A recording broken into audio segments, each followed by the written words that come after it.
दोस्तों, क्या है महाराष्ट्र के विट्ठल भगवान की कहानी। इस दुनिया में आपने भगवान के कई अवतार के बारे में सुना होगा, जिनका अंदाज लोगों को पूरी तरह हैरान कर देता है। कई पौराणिक कथाओं में भी इस तरह की बातों का जिक्र मिलता है। आज हम आपको ऐसे ही महाराष्ट्र के विट्ठल भगवान की कहानी के बारे में बताने जा रहे हैं, जिनकी महिमा जानकर शायद आप हैरान रह जाएंगे।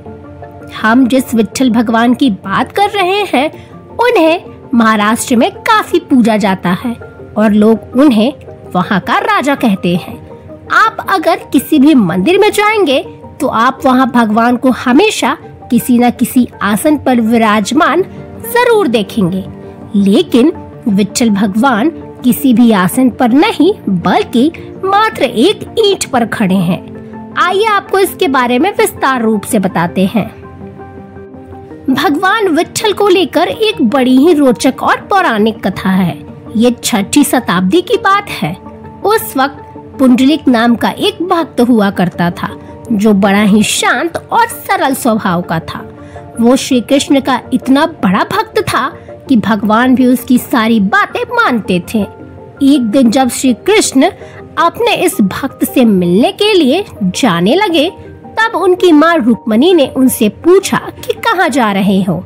जब श्री कृष्ण ने बताया कि वो अपने एक भक्त के दर्शन करने जा रहे हैं, तो माता रुक्मणी भी चौंक गई और उनके मन में यह ख्याल आया कि उस भक्त की भक्ति कितनी ज्यादा गहरी होगी कि श्री कृष्ण खुद उनसे मिलने इतने साज श्रृंगार के साथ जा रहे हैं।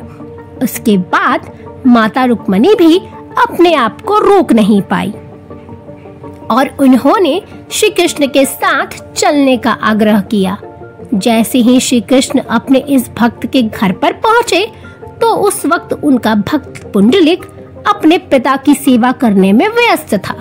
उसने कहा कि अभी वह अपने पिता के पैर दबा रहे हैं, थोड़ा सा इंतजार करें।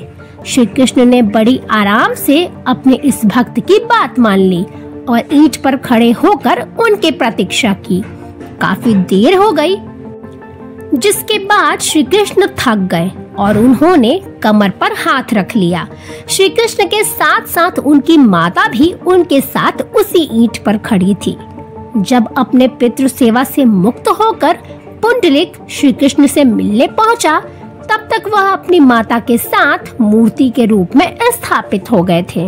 बाद में प्रभु की मूर्ति को पुंडलिक ने घर में विराजमान कर उसकी सेवा करना शुरू कर दिया। और इसके नाम के पीछे भी एक बड़ी ही रोचक बात है। दरअसल मराठी में ईंट को लोग विट कहते हैं और ईंट पर खड़े होने के कारण प्रभु का नाम विट्ठल पड़ा। आज भी आषाढ़ एकादशी के मौके पर लाखों की संख्या में लोग यहाँ पैदल यात्रा करके भगवान के दर्शन करने पहुँचते हैं। ऐसी और जानकारी के लिए देखते रहें achadi.com।